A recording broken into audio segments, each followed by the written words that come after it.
Même avec une croissance nulle au quatrième trimestre 2019, l'Afrique du Sud pourrait éviter une récession cette année. C'est ce qu'estiment certains spécialistes des questions économiques.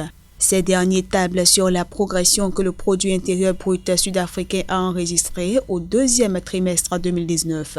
Ceci grâce à une reprise dans les secteurs miniers et manufacturiers. En effet, les données du département national de statistiques montrent que la production dans le secteur minier a augmenté de 14,4% au deuxième trimestre 2019. Dans le secteur manufacturier, la production a augmenté de 2,1% après une baisse de 8,8% au cours du premier trimestre. Mais la croissance de l'économie la plus industrialisée d'Afrique dépend principalement des activités de la Société nationale d'électricité Eskom qui n'a cessé de cumuler les dettes. En début d'année, celle-ci avait multiplié les délestages qui ont provoqué un ralentissement dans la plupart des secteurs, notamment des mines. Le fournisseur d'électricité est régulièrement cité par les agences de notation comme l'une des principales menaces qui pèsent sur la cote de crédit de l'Afrique du Sud et sur ses perspectives de croissance économique. Pourtant, le gouvernement de Cyril Ramaphosa avait annoncé précédemment qu'il accorderait à Eskom 59 milliards de rand d'aide supplémentaires au cours des 2 prochaines années, en plus de renflouement déjà promis de 230 milliards de rand répartis sur la prochaine décennie. De son côté, le Fonds monétaire international avait averti que la dette publique de l'Afrique du Sud, estimée à 55% du produit intérieur brut en février par le Trésor, mais susceptible d'être révisée à la hausse lors d'une mini-budget d'octobre, a atteint des niveaux de plus en plus alarmants.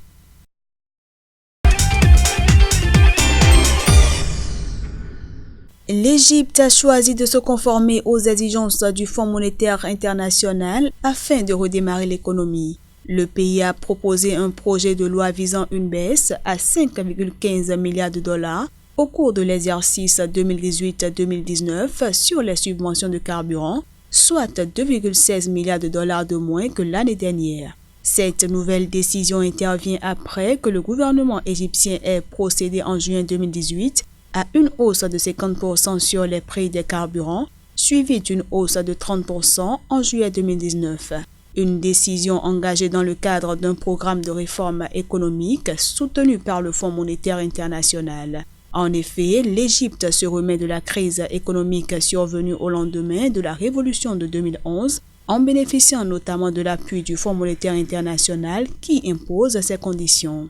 En novembre 2016, le pays avait obtenu un plan de soutien de 12 milliards de dollars de l'institution de Bretton Woods qui considère ces mesures comme un moyen de pousser les Égyptiens à une utilisation plus rationnelle de l'énergie, mais aussi de permettre des investissements dans les secteurs stratégiques, notamment l'éducation et la santé. Les réformes imposées par le Fonds monétaire international ont également favorisé la dévaluation de la livre, qui depuis 2016 a perdu près de 50% de sa valeur par rapport au dollar. Cette série de mesures qui a entraîné la réduction du pouvoir d'achat et une montée de la grogne populaire semble porter des fruits.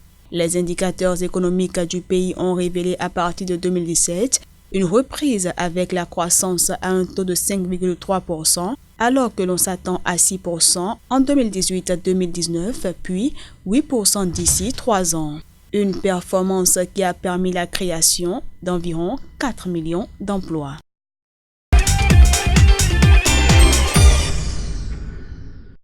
Le rapport d'Africa Oil and Power indique que 103 milliards de dollars seront investis dans le domaine du gaz naturel liquéfié d'ici la fin de l'année.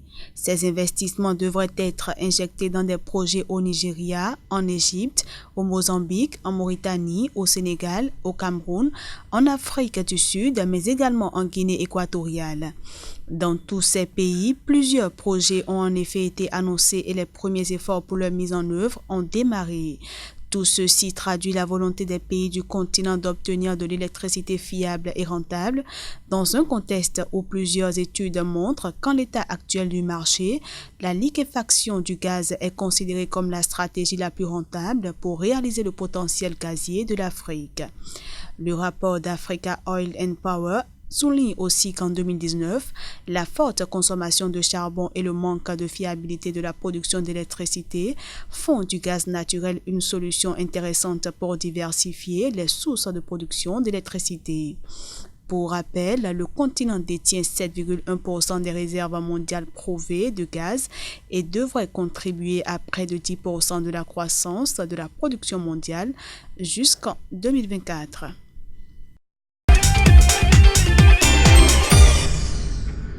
« 20 milliards de dollars.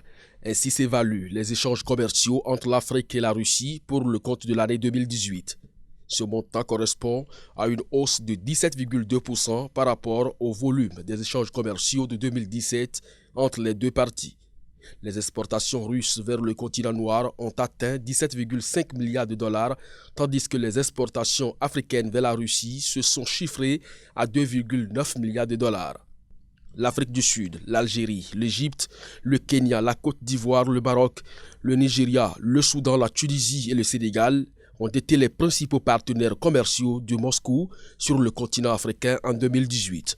Ces pays ont principalement exporté vers Moscou des produits alimentaires, des matières premières agricoles, des textiles, des chaussures, des voitures, des équipements, des véhicules de transport et les produits minéraux. Quant aux importations africaines en provenance de la Russie, elles se sont concentrées autour des équipements, véhicules de transport, produits alimentaires, matières premières agricoles, produits minéraux, métaux et dérivés. L'augmentation des échanges commerciaux entre l'Afrique et la Russie s'inscrit dans le cadre de la stratégie de Moscou visant à renforcer sa présence sur un continent qui n'est redevenu une priorité pour la diplomatie russe que depuis le début des années 2000. Cependant, ce montant reste largement en dessous des chiffres du commerce entre l'Afrique et la Chine, principal partenaire du continent. En effet, en 2017, par exemple, l'Empire du Milieu a échangé 170 milliards de dollars de marchandises avec des pays africains, soit 8,5 fois plus que les échanges Russie-Afrique de 2018. Le pays de Vladimir Poutine reste cependant bien décidé à devenir un allié de choix pour les États africains, notamment en s'appuyant sur les investissements de ces grandes entreprises.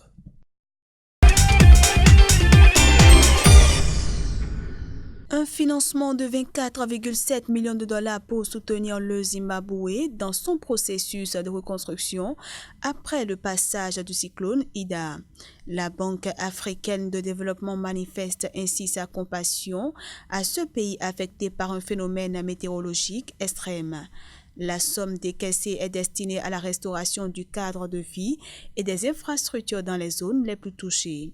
La Banque africaine de développement supporte ainsi les efforts du Zimbabwe pour raviver son économie et mettre en place des politiques tournées vers le marché.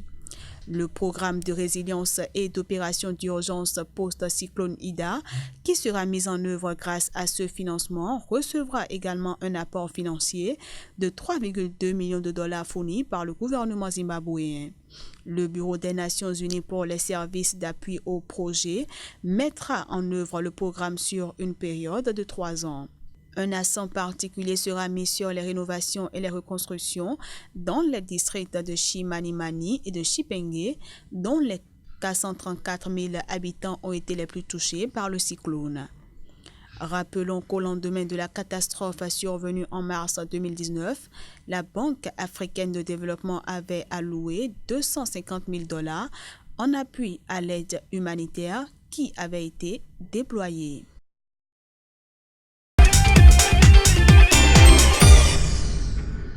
Après 18 ans de léthargie, Uganda Airlines est de retour dans le ciel africain. La compagnie refait surface après sa faillite avec des ambitions pleines la tête. Objectif immédiat, reconquérir la clientèle régionale. Grâce à notre compagnie aérienne nationale, nos amis du Soudan du Sud, de la RDC, du Kenya, de la Tanzanie, du Rwanda, du Burundi et d'ailleurs pourront accéder facilement à notre marché et se connecter facilement à leur destination. Uganda Airlines entend à juste titre couvrir un solide réseau régional et se déployer progressivement d'ici 2 ans sur les lignes internationales. La compagnie aérienne desservira d'abord 7 destinations, à commencer par Nairobi, Mogadiscio, Djouba et Dar es Salaam, et ensuite à Mombasa, Kilimandjaro et Bujumbura. Autres destinations dans le viseur d'Uganda Airlines, Zanzibar, Addis Abeba et Harare, mais aussi Johannesburg, Kigali, Kinshasa, Khartoum et Lusaka. Uganda Airlines va aussi se redéployer sur les anciennes lignes desservies par la défunte compagnie nationale, notamment Londres et Bruxelles en Europe et Dubaï au Moyen-Orient. Le 23 avril dernier, nous avons reçu nos 2 premiers avions régionaux CRJ. 2 avions CRJ 900 supplémentaires seront livrés en septembre. Et d'ici la fin de l'année prochaine, en 2020, 2 Airbus A330 à fuselage large seront livrés pour des vols long courriers vers l'Europe, l'Asie et le Moyen-Orient. Uganda Airlines renaît dans un contexte de forte concurrence régionale. L'Afrique de l'Est est en effet l'une des régions les plus dynamiques en matière de transport aérien sur le continent. La nouvelle compagnie va faire face à la compétition des compagnies voisines dont Rwanda, mais aussi Air Tanzania, Kenyan Airways, sans oublier Ethiopian Airlines. Uganda Airlines est actuellement détenue à 100% par l'État, mais elle pourrait ouvrir son capital quand elle aura pris son envol.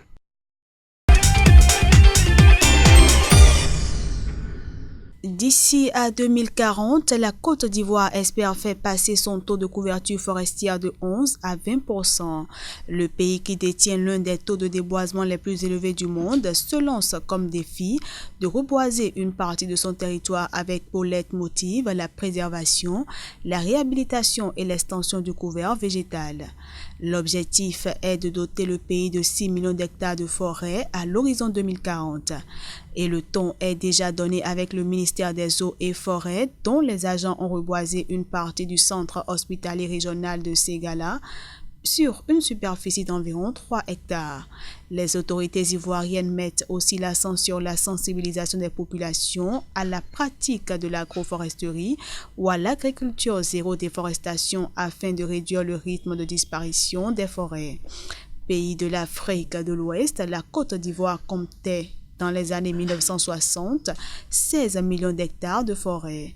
Une capacité qui est passée à moins de 2,5 millions d'hectares, en grande partie à cause de l'agriculture, de l'exploitation forestière et de l'extension des infrastructures qui ont contribué respectivement à 62, 18 et 10% à la déforestation du pays.